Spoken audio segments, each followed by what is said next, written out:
Okay, I want to do an NBA topic. I haven't done one in quite some time, and I just actually caught wind of this. Uh, this has been reported other places, but it's actually been reported by ESPN. But I refuse to go to ESPN shit site, so um, I'm looking on Yahoo. Actually, is actually quoting the article, and whatnot. It's basically Mark Cuban saying the his team is the Dallas is currently constituted is is a better team if even though they don't have Dwight. He was saying they're better without Dwight pretty much. Ah, you better without Dwight. Tell me. Okay, this is an example. Let me list off the roster. Okay, I apologize if I pronounce any of these names wrong. Josh, I don't know how to pronounce his last name, so I'm gonna move on. Beauvoir, Jose Calderon, Vince Carter, Jay Crowder, Wayne Ellington, Monte Ellis, Mike James, Bernard James, Shane Lurkin, Ricardo Lato, Sean Marion, Gal McHale, Dirk Nowitzki, Brandon Wright, and they just signed Dallenberg. Do you know half those motherfuckers I just named? Please, do you know half the motherfuckers I just named? The team is better. Your two best signers is Jose Calderon and Monte Ellis. You in for some deep shit. And your team is better without Dwight. You got uh, Vince Carter in his 15th year, going on his 16th year. Dirk Nowitzki going to his 16th year. You know he came off injury last year. Sean Marion 14th year. Those are your three best players. Those are your three best players right there, and they're all in their mid 30s. The team's old, man, and I wouldn't be surprised for him if he decided to move Dirk. But the team is currently constituted is not better. If they would have added Dwight, they would have became much better than what they. Even if they had a similar roster to this, just having Dwight there would have made the team better. You know, I'm not a big fan of Dwight, but all these guys is taking shots at him like the guy can't play at all. It's just not right. I mean, the guy's one of the best defensive players in the league. You know, everybody will point back to last season with the Lakers. That was a lot of circumstances. You know, he was coming off the back injury. He had the shoulder injury that he was dealing with throughout most of the year. And I'm not making excuses for the guy. I'm just pointing out the fact that he was injured. All the drama that went down with LA, stuff I really don't feel like getting into. But you know, Mark Cuban, for him to say this, I just want to know what is he thinking. I understand loyalty to the team, and I always respected Mark Cuban for that. But you got to call it how it is, and it's just dumb statement, plain and simple.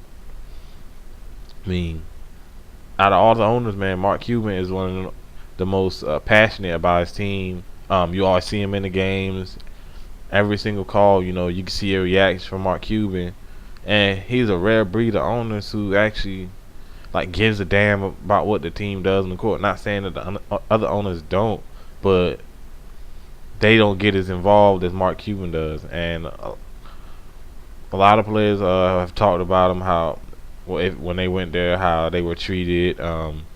He he pampers the players what from rumors from what players say. So and I wouldn't be surprised. I mean, he really cares about basketball. Uh, you can tell he really studies basketball. He knows the X's and O's. So he'd be in the film room. Well, he really doesn't have to be. I mean, all he does is write the checks. So I like his passion, his loyalty, of course. But coming out and saying you're better off without Dwight when your two best signings are Monte Ellis and Jose Calderon. No, it's not. No, no one's gonna believe that. I I know a Mavericks fan, and I doubt he's gonna agree with that. I really doubt he's gonna agree with that. Better without Dwight. Team is deeper. Like I said, most of these guys, okay, you know Brandon Wright, you know Dirk Nowitzki, of course, you know Sean Marion, you know Monte Ellis, Wayne Ellington, Vince Carter, Jose Calderon, and Bobois. Who the fuck are those rest of those guys? Of course, you know Samuel Dallenberg. But who the fuck are the rest of those guys? Now I understand that I believe three of these guys are rookies. There you go. You're relying on three rookies. When the NBA draft hasn't been good in actually quite some time, you're relying on rookies, saying your team is deeper than not.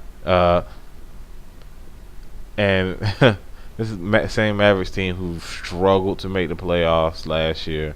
Of course, Dirk was injured for the early part of the season. Really couldn't get off to a good start. And a lot of the blame, even for that team being like that, was kind of Mark Cuban. I won't say necessarily Mark Cuban, but he had to approve this decision. Of course, he's the owner, but was blowing up the team after the championship in 2011. I don't think they should have done that. They should have kept the team intact, at least for the most part. Guys like Tyson Chandler, he probably was he was gonna get overpaid, but I think if they would have kept the team intact, they could have got him a little cheaper than what the Knicks spent for him. But he blew the team up in hopes that he can get a guy like Dwight Howard or Darren Williams, Chris Paul, and none of it happened. Dirk was willing to take a pay cut. None of this happened. I mean, how you supposed to entice a free agent when the roster is? I listed the roster. What superstar wants to join that team? What you got? The current three best players are in their mid-30s. At the end of their careers. What superstar wants to join that when once those 2 or 3 years once those guys retire or a game completely falls off? What do you expect a superstar like that to do? So the team is currently constituted. It's not a deep team. They won't make the playoffs. All due respect to Mark Cuban, but they're not better without Dwight. It's fact.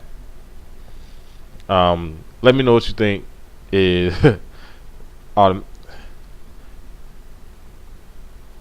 do you honestly think the Dallas Mavericks are better without Dwight? As a matter of fact, scratch that. Stay on the video. I got a quote.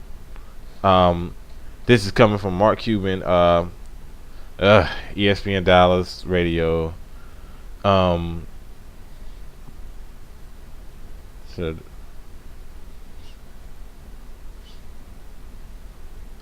Hold on for a second.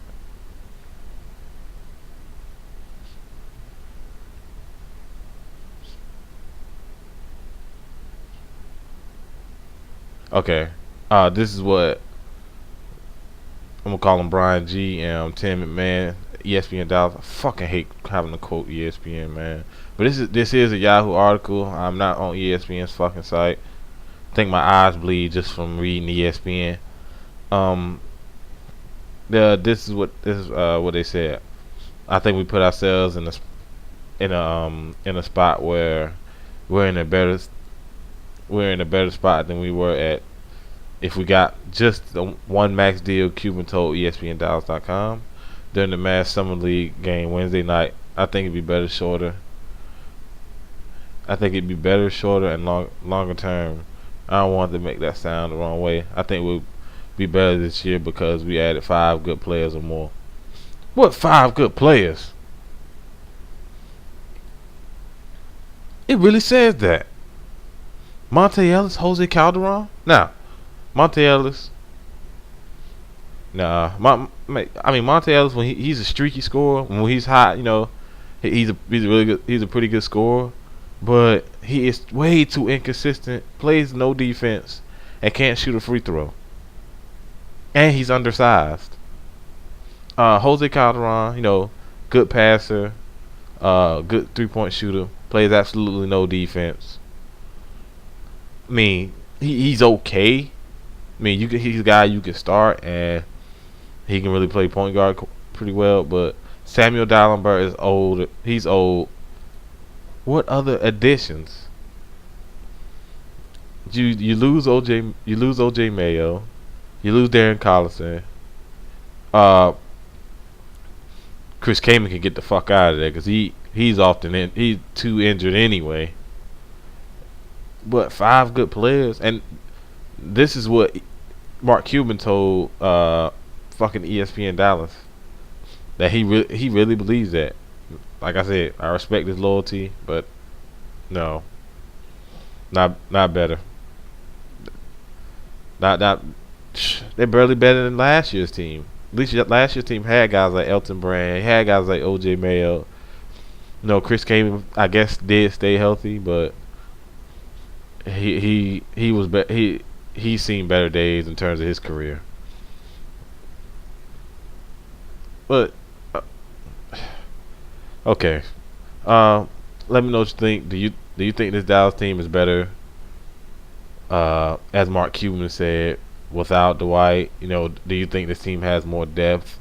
The so-called 5 or more players that he added. Do you think this team will make the playoffs? Let me know. Let me know what you think down in the comment section. Hit the thumbs up button. Subscribe.